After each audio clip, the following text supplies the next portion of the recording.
असावे सादर देवावरी भार घालून या. मग तो कृपा सिंधू निवारी साकडे एरते बा पुढे काय रंक. भवाच्या पोटी दुःखाची राशी शरण देवासी जाता भले. मग तो कृपा सिंधू निवारी साकडे एरते बा पुढे काय रंक. तुका म्हणे काय नव्हे त्या करिता, तुका म्हणे काय नव्हे त्या करिता चिंता वातो आता विश्वंभर. मग तो कृपा सिंधू निवारी साकडे एरते बा पुढे काय रंक. प्रस्तुत प्राप्त प्रसंगी आजच्या कीर्तन रूपे सेवेसाठी निवडला गेलेला अभंग साधू श्रेष्ठ श्री तुकाराम महाराज यांचा 4 चरणाचा उपदेशपर प्रकरणातील गोड आणि उत्कृष्ट असा अभंग आहे. या अभंगातून तुकोबाराय साधकाला योग्य मार्गदर्शन करतात. जगातील एक चवत्ता मनुष्यांच्या अंतकरणात खोलवर जाऊन विचार केला असता प्रत्येकाच्या अंतकरणात काही ना काही दुःख आहे. कुणाला संतती नाही म्हणून दुःख आहे, कुणाला संपत्ती नाही म्हणून दुःख आहे, तर कुणाला शरीर व्याधीचे दुःख आहे. तुमच्या आमच्या सर्वसामान्य माणसं तर सोडून द्या, पण साक्षात स्वर्गात इंद्राच्या शत्रूचा पराभव करणारे राजाचं श्रोते केवढे ऐश्वर्य. 18 वनस्पती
नदी गंगावती ज्या घरी कुलस्त्रिया राजा राणी संपत्ती. अभंगाला सुरुवात करण्या अगोदर वारकरी संप्रदायाचे आराध्य दैवत इष्ट दैवत पांडुरंग परमात्म्याला शरण जाऊ.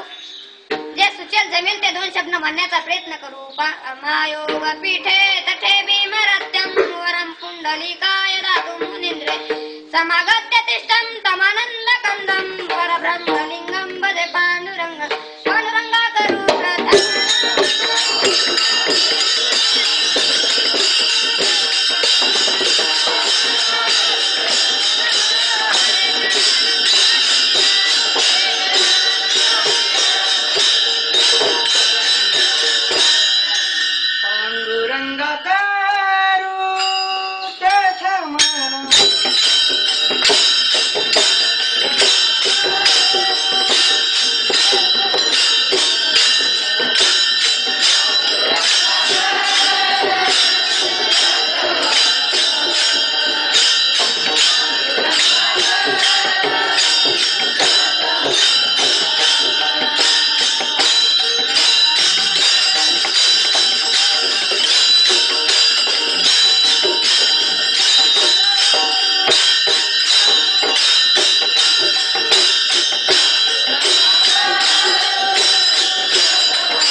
आता मनामान दुसरे चरण संतांच्या त्यांच्या कृपादाने कथेचा विचारू बाबा सद्गुरु दास तुका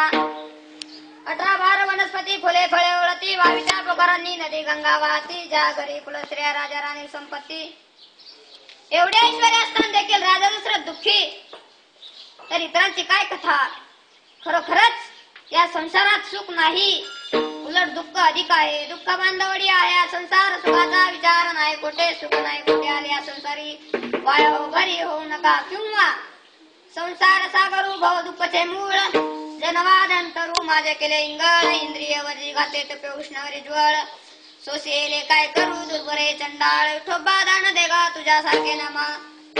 संसाराच्या ठिकाणी महाराजांनी सागराची उपमा दिलेली आहे का तर सागरात किती गोलन पाणी आहे हे कुणालाही सांगता येणार नाही त्याचे एकच उत्तर आहे अमाप तदवत्त या संसारात किती दुःख आहे तर अमाप त्याप्रमाणे जनवादाचे दुःख आहे जगात असा कोणी मनुष्य नाही आणि होणारही नाही की नावे ठेवलीच नाही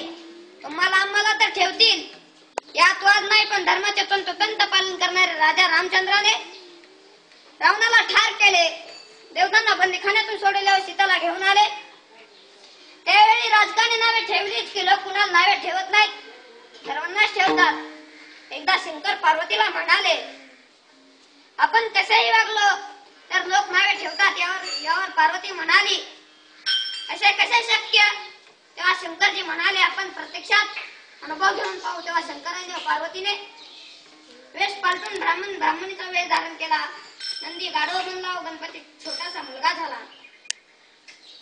नंदीरूप गाढवाला हातात घेऊन चालू लागले काही अंतर चालून गेल्यानंतर लोक म्हणू लागले की अरे हे गाढव कशा करिता इराणी सुकुमार मला उत्तरीवर बसवावे त्या शंकरांनी गणपतीला वर बसविले व चालू लागले काही अंतर चालून गेल्यानंतर लोक म्हणू लागले अरे काय मूर्ख मुलगा आहे त्याला आपल्या आई वडिलांना दया आहे की नाही स्वतः वर बसला आणि आई वडिलांना पायथ्याला बसवले निदान स्त्रीला तर वर बसवावे तेव्हा शंकरांनी पार्वतीला वर बसले व स्वतः पुढे चालू लागले काही अंतर चालून गेल्यानंतर लोक म्हणू लागले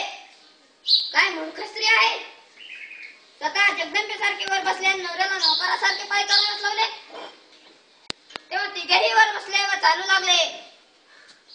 काही अंतर चालून गेल्यानंतर लोक म्हणू लागले त्या मूर्खांना मुख्य जीवाची दया आहे की नाही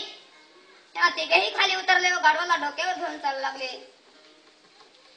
गाढवाला डोक्यावर घेऊन चालत असताना काही लोक म्हणू लागले तिघेही मूर्खच दिसतात तेव्हा तिघांनी गाढवाला सोडून दिले आणि शंकरजी पार्वतीकडे पाहून हसले व म्हणाले पाहिलंच ना आपण कसेही वागलो तर लोक नावे ठेवतात यावर तुकाराम महाराजांचा अभंग प्रसिद्ध आहे संत संग करिता म्हणत्या उद्देश एरा बघ्यास ज्ञान नाही नाही त्याची ठाईचा करंठा सामर्थ्याची काठा करिता ती बहु बोल जाता म्हणते वाचाळ न बोलता सकळ म्हणते गरवी भेटी शेण जाता म्हणते हा निष्ठूर येता जाता घर बुडविले लग्न करून जाता म्हणते हा मातला न करिता झाला नपुसक पुत्र म्हणते पाहो चंडाळ पातकाचे मूळ पोरवडा इंद्रिय विषयाकडे वळतात प्रपंचात अशी हजारो दुःख आहेत अशी दुःख मी आपणाला किती सांगावी आणि एका दुःख मी सांगू